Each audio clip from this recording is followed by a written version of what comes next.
Now, looking at your research, is there any particular case study that you can, okay, I'm not saying reveal me the name or the identity of an individual.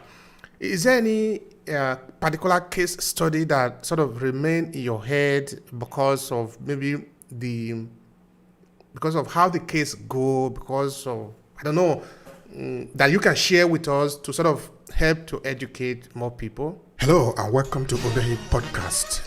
I'm your host, Obehi A14, and I strongly believe that everyone has a story to share. Now let's get started into this episode.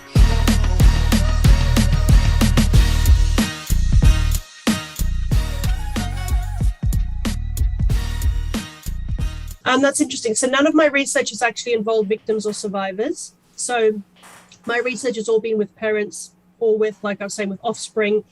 So with older, with adults, asking them about their history with their parents. So I don't have any direct examples of victims or survivors in terms of a case study. But I mean, reading other people's work has really highlighted, when victims or survivors talk about their experiences, has really highlighted to me the difficulty that they have in recognizing, resisting, and reporting this. So in terms of them being able to recognize that this is sexually abusive and I must do something, grooming is so effective that the child may actually feel, or they may feel love for the person, or they might feel a connection to the person, or their parents are saying, hey, he's such a great person, or she's such a great person, this is what they're doing. So it's difficult for kids to then recognize that as something bad. So I think kids do really struggle with that recognition, especially with the subtlety of the initial sexual advances, because arguably even adults sometimes have difficulties in distinguishing what might be inappropriate or appropriate. So, and that goes as well to actually resist, asking children to resist in the instance of a sexual advance or sexual victimization. Again, the grooming process is such that at that point, it's very difficult for the child to resist. And also, if the child has been possibly somehow colluding with the perpetrator, so the perpetrator might say, get the child to do something that might be against their parents' wishes, say, drink a little bit of alcohol or watch a movie they're not supposed to watch or something like that. And then the perpetrator has that against the child, or can hold that over the child, can manipulate the child with those kinds of things. So again, asking a child to resist or to put a stop to something, that's very difficult. They're in a very tough situation there. Closure as well, reading victims, survivors, stories of their disclosure and the agonizing decisions they've had to make. I do remember one child, I think she was 15, and her main thoughts were, if I disclose this, my cousins lose their dad.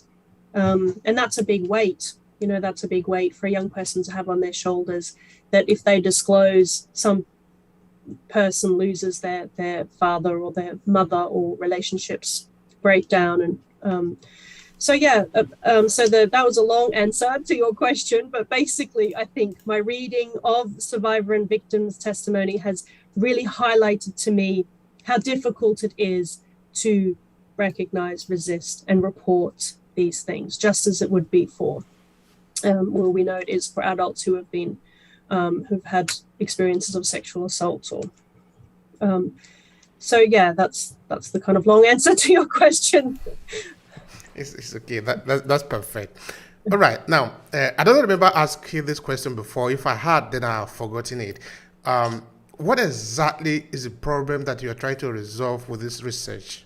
My research project is about really amassing enough information, enough evidence to highlight to people that there are things we can do, that there are better ways than relying on victim behavior change, that we've done this for a long time. It's very entrenched.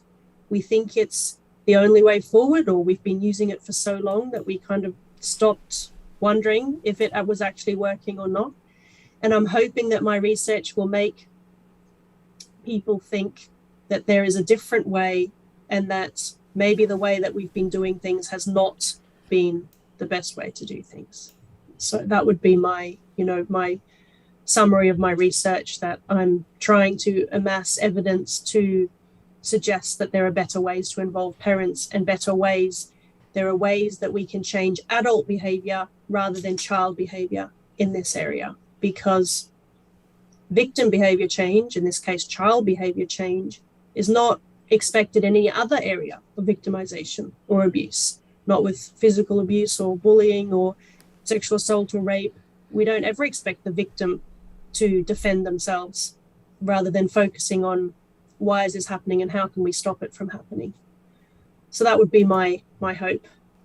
Say maybe a parent or an organization out there want to connect with you because of what you do. They want to, I don't know, hire you or whatever. I know you are not all for hiring just now, but okay, we are all there to do render service, no? Yeah. Okay, so how can people connect with you? I would love to talk to anyone who would like to talk to me about this. I do love discussing my research and how we can advance the field further. And I'm available on LinkedIn. People can find me on LinkedIn, or at Griffith University on the Gold Coast. I'm on the website there, quite easy to find. And I'm post-doctoral researcher there, so I can be found at Griffith or on LinkedIn. All right. Now, dear Julia, this is very important. What kind of a message would you like to leave for the parents and guardian in this case? Because their role is very important in the protection, the prevention, and of course also the protection of their children from abuse. What is your message to them? I think my message is I don't want to parents to feel panicked about this, and I don't want parents to feel like they can never allow their children freedom or allow their children to see people, that it's a really fine line between being overprotective and being protective, but that if parents can just have it in the back of their mind that one-to-one interactions with their child and other people should have a little bit of monitoring built into them. So whether it's not, it's just thinking about, okay, who's that person and what's the relationship here? And is there any way that I can, monitor this by perhaps dropping in unannounced, or having another person be there, even if it's a sibling, another child, someone else to drop in unannounced. So just to kind of think about those one-on-one interactions, because that's how sexual abuse occurs. It can only really occur. It thrives on privacy, and perpetrators exploit a lack of supervision and monitoring. That's exactly what they do. And then they kind of, isolate and spend more and more one-on-one time with the child. They create situations where they're alone with the child. So I would just say, if parents could just have a little question mark in the back of their mind about those interactions, and just monitor when they think that there is, somebody's orchestrating time alone with their child. So that's probably, in summary, that's probably the main thing that I would say. There's obviously lots of other things that I mentioned before, but I would say keeping a little question mark about one-on-one time, and making sure that that's as safe as you can make it. Mm-hmm. Thank you very much. Yeah, that's a very valid advice. So I'm even as a parent too, I'm keeping that as an important at the back of my mind. Thank you for that. It has really been very encouraging and very rich, the conversation.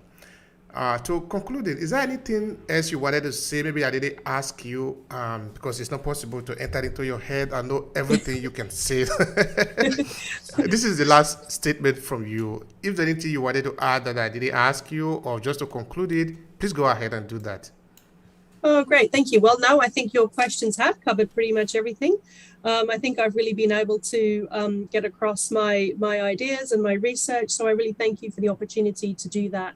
And I do hope that we can have more of a dialogue about the best way to prevent this problem. and possibly have a rethink of how things have been done previously, and maybe have a shift in what we're doing. So I really thank you for the opportunity to talk about this. Thank you so much, Julia. It'll be a pleasure on my path. Thank you. Thank you. If you enjoy this podcast, make sure you subscribe so you never miss any of our future episodes. Rate and review Obehi Podcast and share with your friends who might need it. I remain Obehi Ewafo. Thank you so much for listening, and talk to you in the next episode.